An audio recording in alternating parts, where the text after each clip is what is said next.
कौन काम बा? बानू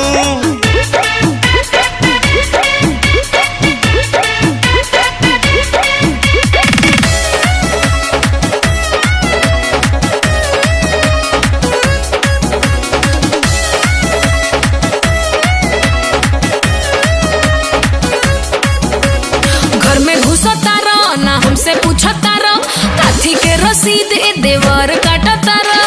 ए कहाँ बैठे जाना कुर्सिया पर।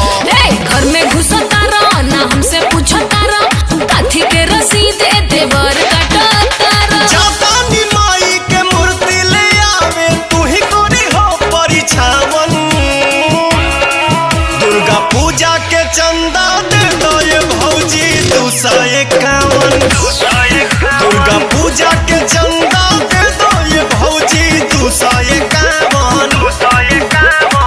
चंदा के नाम पर धांधली कोइले बड़ा जा। भौजी सुनिए ना, ये ओरिजिनल पूजा है। हम कैसे माने? अरे तो पंडाल दुआरे पर न बनेगा।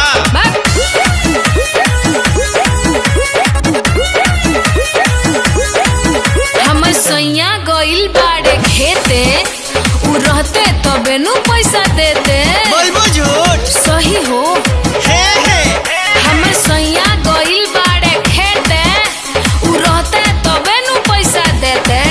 जब पैसा नहीं खे भौजी तके चौरे देता। आई हो जाती नहीं खे अनाज कुछ और देता। 401 दिहल तो हर पड़ोसी चाह चाह नाम खेलावो।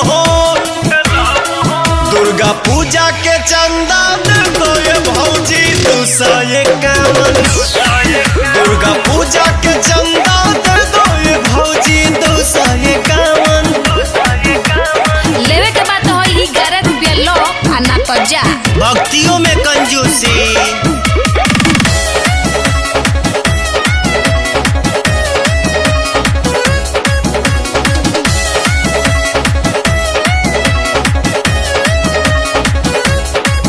कल 7 बजे सुबह में आई हो, अपना भैया से कैश लेके जई हो। ना पढ़ा देबू। ते काम करो घर में ले जा। आ कल 7 बजे सुबह में आई हो, काहे? अपना भैया से कैश लेके जई हो। हम जानी ले घर के मालकिन तू ही हो।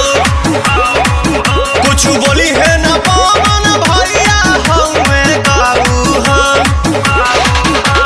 श्याम युजद संतोष सजई है लागी पंडाल सुहावन। दुर्गा पूजा के चंदा दे दो ये भौजी 251।